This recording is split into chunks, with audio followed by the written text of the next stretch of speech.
नमस्कार, video bulletin में आप सभी का स्वागत है। पेश है आज के मुख्य समाचार। आगामी मंगलवार 4 जून को विद्यापीठ रोड स्थित लोकशाही भवन में विगत 26 अप्रैल को अमरावती संसदीय क्षेत्र हेतु कराए गए मतदान की मतगणना होगी और संभवतः 4 जून की शाम तक ही चुनावी नतीजे भी घोषित कर दिए जाएंगे। ऐसे में बहुत संभावना है कि प्रत्याशियों या उनके समर्थकों द्वारा मतगणना से पहले गाजे बाजे के साथ मतगणना स्थल तक पहुँचने का नियोजन किया जाए या फिर चुनावी नतीजे घोषित होने के बाद विजयी प्रत्याशी व उसके समर्थकों द्वारा विजयी जुलूस निकाला जाए। इस बात को ध्यान में रखते हुए अमरावती शहर पुलिस ने पहले ही साफ कर दिया है कि 4 जून को किसी भी तरह की रैली या जुलूस जैसे आयोजन की अनुमति नहीं दी जाएगी। अतः संबंधित द्वारा इस बात की ओर विशेष तौर पर ध्यान रखा जाए। इस बारे में जानकारी देते हुए शहर पुलिस आयुक्त कार्यालय द्वारा बताया गया कि लोकसभा चुनाव के मद्देनजर केंद्रीय निर्वाचन आयोग द्वारा विगत 16 मार्च से समूचे देश में आचार संहिता लागू की गई है, जो मतगणना के खत्म होकर चुनावी नतीजे घोषित होने तक लागू रहेगी। ऐसे में चुनावी आचार संहिता लागू रहने के दौरान बिना अनुमति किसी भी तरह के रैली, जुलूस और सम्मेलन के आयोजन नहीं हो सकते और 4 जून को कानून व व्यवस्था की स्थिति बनाए रखने हेतु पुलिस द्वारा ऐसे किसी आयोजन को अनुमति नहीं दी जाएगी।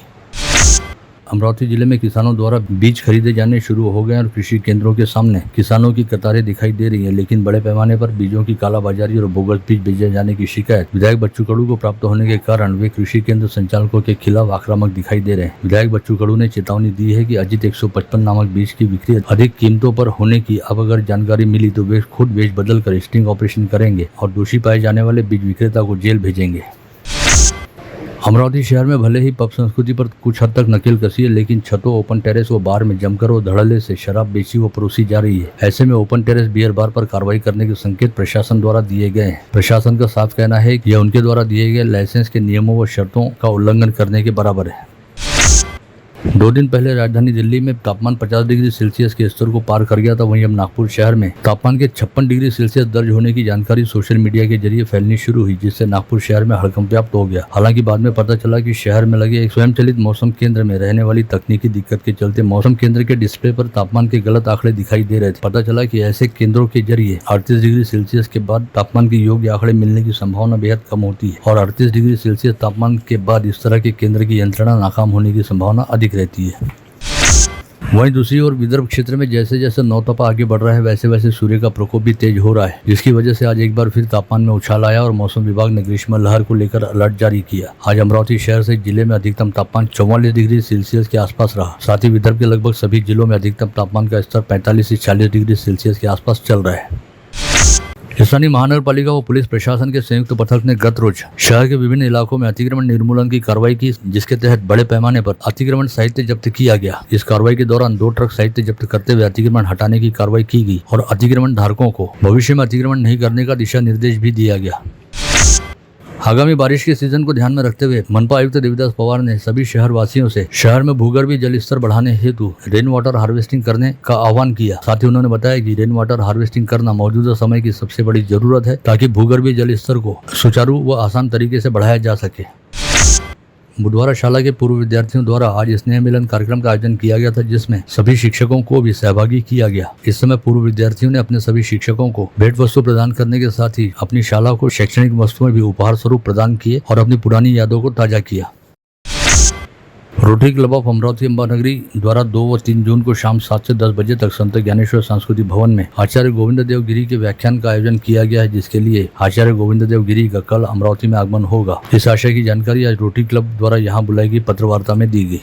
2 और 3 जून को अमरावती में स्थानीय सांस्कृतिक भवन में शाम को 7:30 से 10 बजे तक के स्वामी गोविंद देव गिरी महाराज इनका प्रवचन होने जा रहा है, जिसका विषय है छत्रपति शिवाजी महाराज का अद्भुत प्रबंधन। इस कार्यक्रम में सभी अमरावती वासी ज़्यादा से ज़्यादा संख्या में उपस्थित रहें, यह मैं निवेदन करता हूँ। यह विषय इस बार हमने इसलिए चुना है कि ताकि युवा पीढ़ी इस मैनेजमेंट के गुण सीखे और अपने इंडिया में, महाराष्ट्र में इतने अच्छे जो योद्धा है जिन्होंने अच्छा मैनेजमेंट किया है, वो लोगों तक पहुँचे। यह हमारी विशेष आग्रह है और आप सभी से निवेदन है कि ज़्यादा से ज़्यादा इस कार्यक्रम में उपस्थित रहें। हिस्टोरिकल है और एक यानी युवाओं के लिए प्रेरित करने वाला यह कार्यक्रम है, जो युवाओं को काफ़ी प्रेरित करेगा यह कार्यक्रम।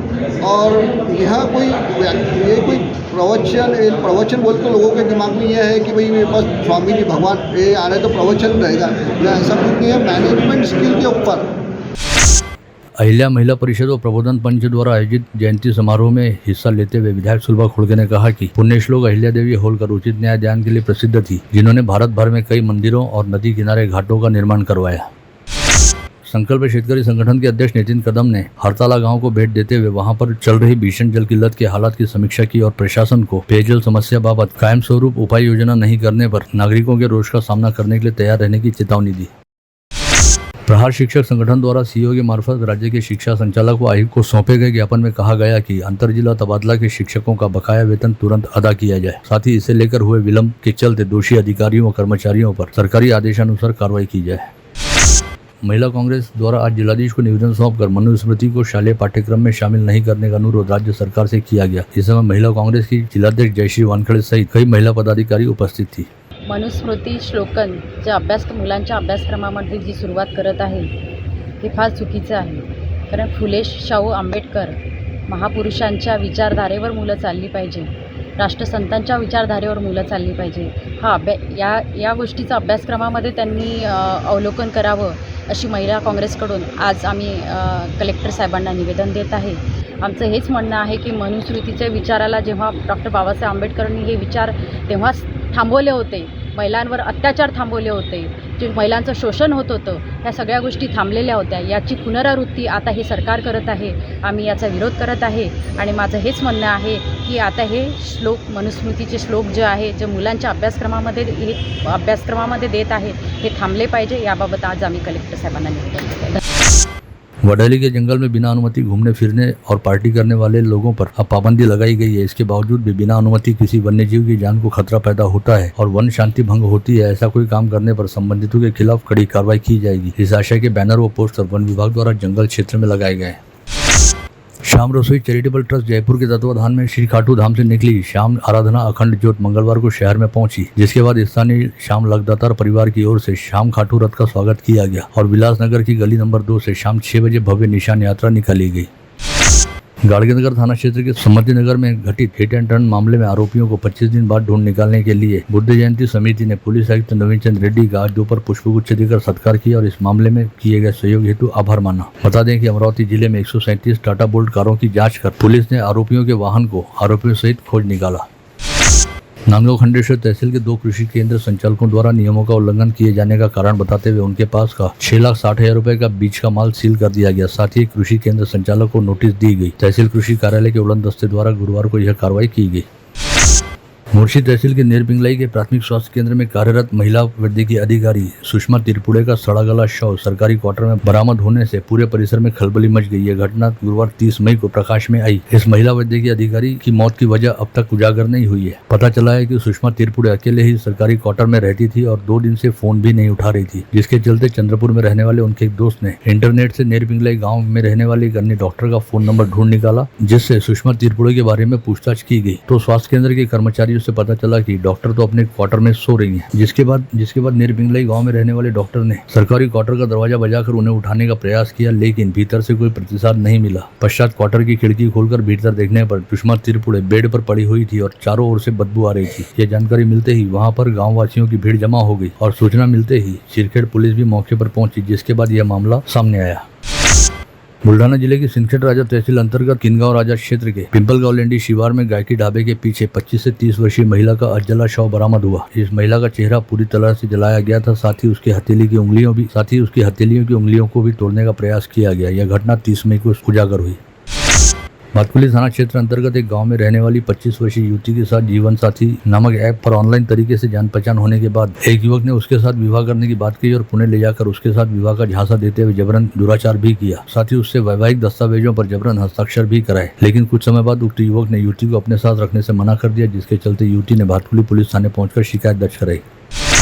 राजापेट थाना क्षेत्र की हीरा कॉलोनी में एक व्यक्ति ने अपनी पत्नी को वीडियो कॉल कर अपनी आत्महत्या की खबर दी और वीडियो कॉल जारी रहने के दौरान ही फांसी लगा ली। जब तक पत्नी इस व्यक्ति को बचाने के लिए लोगों को कॉल कर सूचित करती और सभी लोग घर पहुंचते, तब तक सतीश अठौले नामक 45 वर्षीय व्यक्ति की जान जा चुकी थी।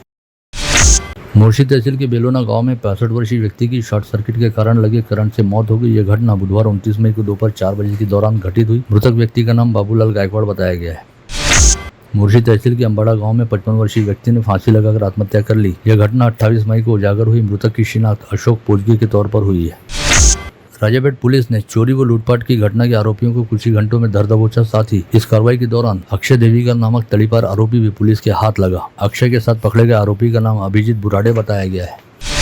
MIDC परिसर में अभिषेक इंजीनियरिंग से 29 मई की रात चुराए गए 2500 किलो लोहे की प्लेट को राजापेट पुलिस ने 24 घंटे के अंदर ढूंढ निकाला। साथ ही सुशील नेवारे नामक आरोपी को उसके टेम्पो सहित पकड़ लिया गया।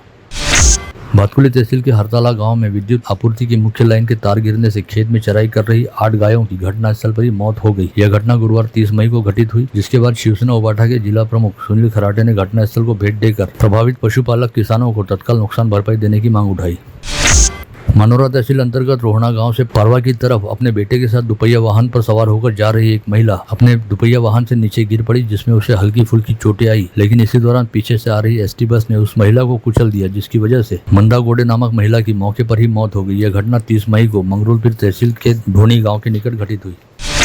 मलकापुर बाजार समिति सभापति के खिलाफ आज बहुमत के आधार पर अविश्वास का प्रस्ताव पारित हुआ, जिसे लेकर वातावरण पहले ही काफी तनावपूर्ण था और पुलिस का बंदोबस्त लगाया गया था। इसी दौरान भाजपा विधायक छैनसुख संचेती व मंडी सभापति शिवचंद्र ताड़े के कार्यकर्ता आपस में भिड़कर दोनों गुटों की ओर से एक दूसरे पर जमकर पत्थरबाजी की गई। ऐसे में हालात को नियंत्रित करने हेतु पुलिस ने लाठीचार्ज करते हुए भीड़ को तितर बितर किया। विवाह का झांसा देने के साथ ही मौसरी बहन को भगाकर ले जाते हुए उसके साथ दुराचार करने वाले रंजीत पारवे नामक आरोपी को बुल्ढाना की जिला व सत्र न्यायालय ने दोषी करार देते हुए 10 साल के सश्रम कारावास और 5000 रुपए की जुर्माने की सजा सुनाई।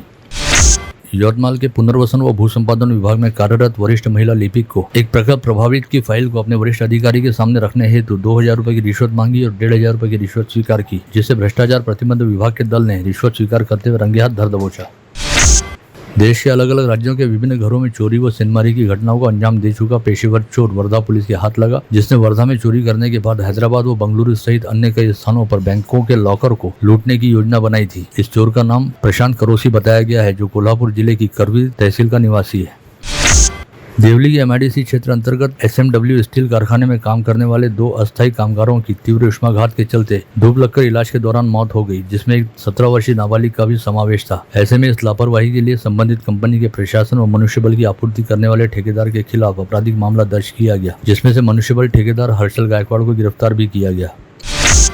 अमरावती के मध्यवर्ती कारागार के बंदी पवन इखार की मधुमेह व अन्य बीमारियों के कारण मौत हो जाने की जानकारी फ्रेजरपुरा थाने को जेल प्रशासन द्वारा दी गई। फ्रेजरपुरा पुलिस ने विष्णु जड़ोकार की फरियाद पर आकस्मिक मौत का मामला दर्ज करते हुए जांच शुरू की है। पता चला है कि 29 वर्षीय पवन इखार हत्या के मामले में अचलपुर सत्र न्यायालय के आदेश पर पिछले 5 वर्षों से जेल में कैद था।